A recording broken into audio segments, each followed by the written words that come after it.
Hey guys, you are listening to the English Made Simple show. This is episode number 144, number 144, número 144.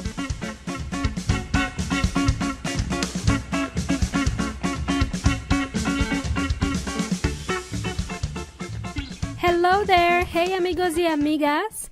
Welcome to the English Made Simple show. My name is Milena from EnglishMadeSimple.net, EnglishMadeSimple.net. Today's episode is a very special episode. It's special to me, actually. I want to talk about something that I'm really passionate about. I want to share a story about me that you might not have heard me talk about before. I don't think I had shared it before. And what is this story, Milena? What's the story about? What do you want to talk to us about? Good. Well, the story is about my move to New Zealand. And then at the end of the episode, I have a gift for you guys and I want you to take action. So stay tuned until end of the show, right? Great. Now, let me begin by sharing my personal story. It's to do with me and my family and our move to New Zealand. Here it goes. In the summer of 1991, my dad made the hardest decision of his life. He had decided to move the whole family to New Zealand. And guess what? There's 5 of us. My mom, Dad, my brother, my twin sister, and me. I'm the youngest. Why New Zealand? Well, according to my dad, he told me that the government of New Zealand was inviting professionals from all around the world to immigrate to New Zealand around that time. Both my mom and dad, they had good jobs in Serbia. They had really good jobs. My dad was a senior systems analyst. He was high up in the company. My mom worked in supply chain. Both of my parents had good education and they had intermediate level of English. So just to give you an idea of their English level, they could both read and write in English, but they really needed to practice speaking English, which is fine. That was the level of English they had back then. So, as I was saying, my dad saw an opportunity to move to New Zealand. He was looking for a better life for his family. And that was the main reason for our move, really. You see, the economic situation wasn't great in Serbia in the 90s. That's where I was born, in Serbia. Life was really hard. Dad was determined to make a better life for his wife and kids, and for himself, of course. Just to let you know, the process of getting the permanent residence wasn't easy. It took about a year, maybe over a year. It was a long and expensive process, but we got it in the end. So in May of 1995, we finally got the visa and moved to New Zealand. By the way, we didn't know anyone in New Zealand. Nobody. We didn't know anybody there. So we had to start from scratch. Remember, guys, we learned this expression in the last episode, episode 143, what it means to start from scratch. Now, I remember we were so excited, especially us, the kids. We were so excited to be moving to New Zealand. But we were also anxious as well. My mom and dad were both optimistic about finding a job in their professions. They were excited with the prospect of starting a new life in New Zealand and being able to provide for their kids. Right. They were scared as well. But they were willing to put in the effort, do whatever was necessary to find a job. You know what? Looking back, I think my parents were a bit naive. And you know what?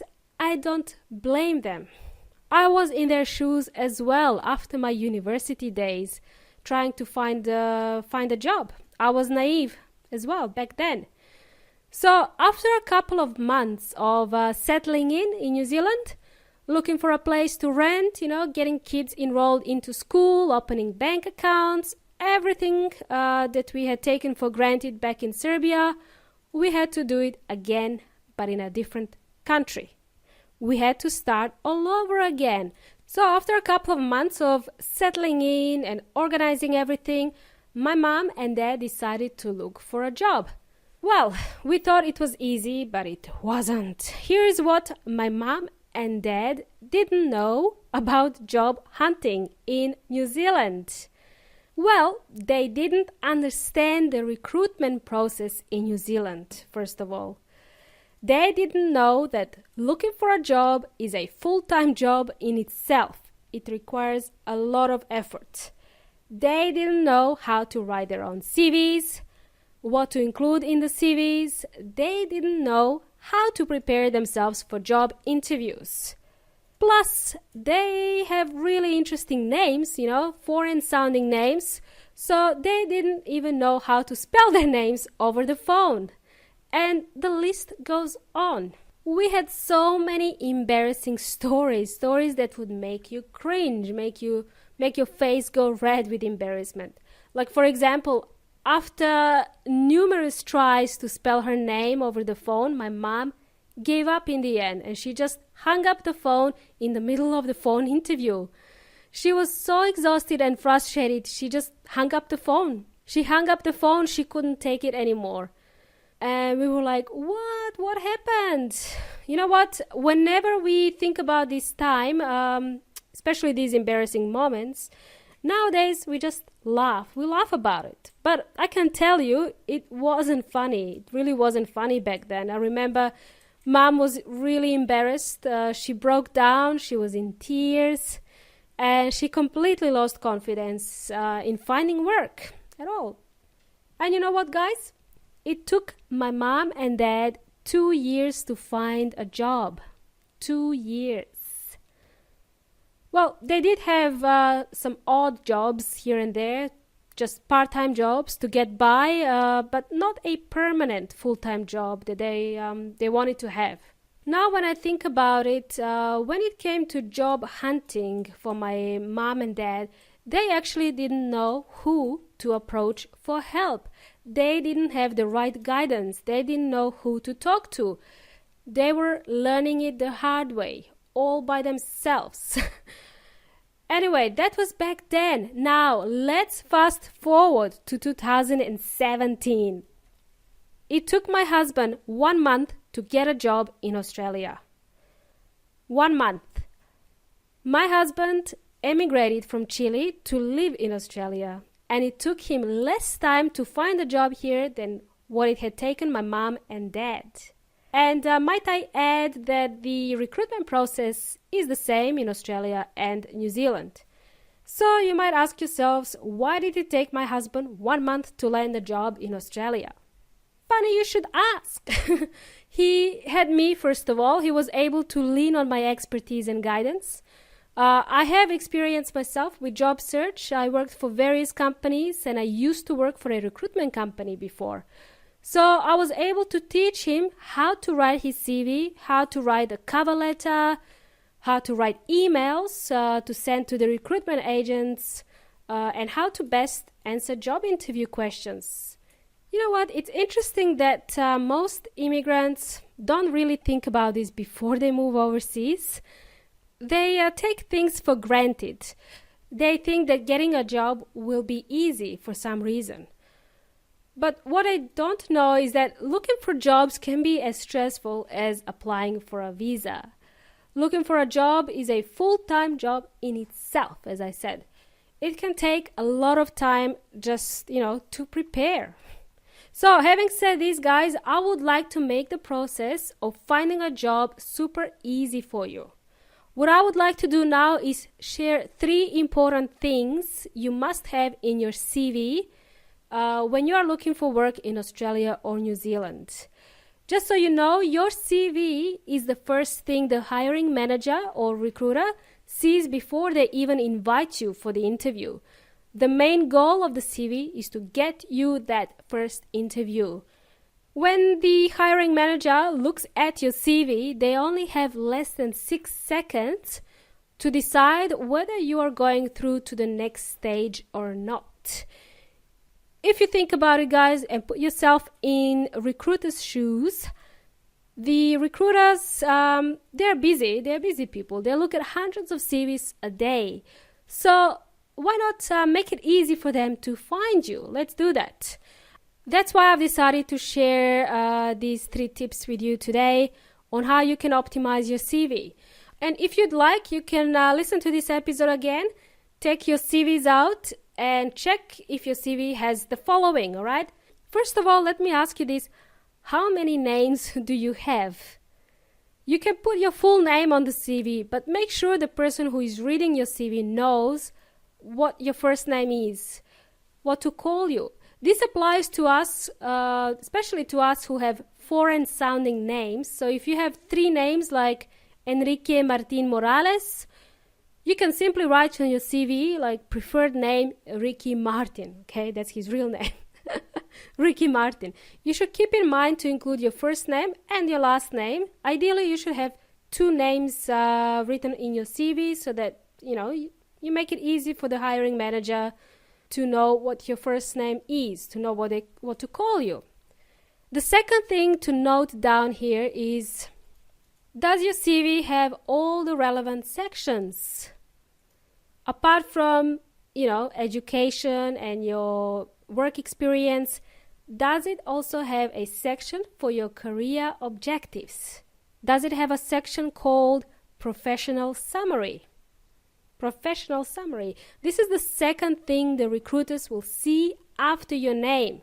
This section must be written in such a way to convince the hiring manager that you are the right person for the job and that they should continue reading the rest of your CV, okay? Another thing you can include in your CV is the following. Are you a member of any groups or organizations outside of work that could be relevant to the job you're applying for?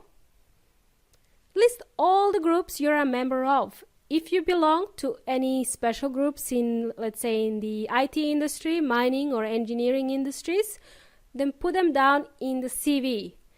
List the relevant groups to the job that you're applying for. Also, if you had any volunteering in the past, include that in your CV as long as it's relevant to the job. This will make you stand out from the crowd. It will make you stand out from all the other candidates. Remember, guys, when you're writing your CV, don't be scared to show off. This is your time to shine. You're the best at what you do, so show it in the CV. Great. And the last tip I want to mention is, I want to ask you something. Do you have a LinkedIn profile? Great. Is it in English? Right. By the way, it's pronounced LinkedIn, not LinkedIn. Okay? It's important to have a LinkedIn profile if you're looking for work overseas, especially in Australia and New Zealand. Awesome. I hope you were able to follow me so far, amigos y amigas. You know what I'm going to do is I'm feeling very generous today. So what I've done is I prepared a CV checklist for you guys so you can optimize your own CVs. Simply go to englishmadesimple.net/CV to download your free CV checklist. This is available just for the listeners of the English Made Simple show. So go to my website, englishmadesimple.net/CV to get more tips. There will be more tips than what I've shared with you today. There will be a link to the free checklist in the description of today's episode. You can find the link in there as well.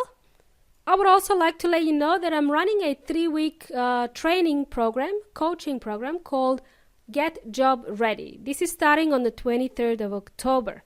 And this program will make you job ready in Australia and New Zealand. So you don't have to struggle like my parents did, okay? At the end of the program, you'll have 1 CV completed. You will write it in English by yourself. You will find 3 jobs you can start sending your CVs to. And you'll have me beside you to guide you and train you. This program is for you if you're looking to advance in your career, if you're looking to apply for jobs in Australia or New Zealand. And it's only for people who are serious, committed, who like to take action. To find out more about the Get Job Ready program, go to englishmadsimple.net/job, J-O-B, job. And do you have a friend or know someone who's moving to New Zealand or Australia? I'm sure you do. Do them a favor and share this episode with them today. Help them out. Also, one thing I should mention is that you don't have to be living in New Zealand or Australia to do this program with me. This is an online coaching program, so you can do it from anywhere in the world. And remember, guys, it starts on the 23rd of October and it runs for 3 weeks. It's only available to a small group of people. I like to work with small group of people, a group of 10 people. If you'd like to learn more about this program, go to englishmadesimple.net/job and you can read more about it in there. Great, I think it's time to wrap up for today. I hope you found today's episode useful. Don't forget to download the free CV checklist. Use it to optimize your CV at home. Go to englishmadesimple.net/CV to get a copy of the free CV checklist. Awesome! Thanks for joining me today, guys. You've been jamming with me, Lena, from English Made Simple. You've been an awesome audience as usual. Until next time, hasta la próxima!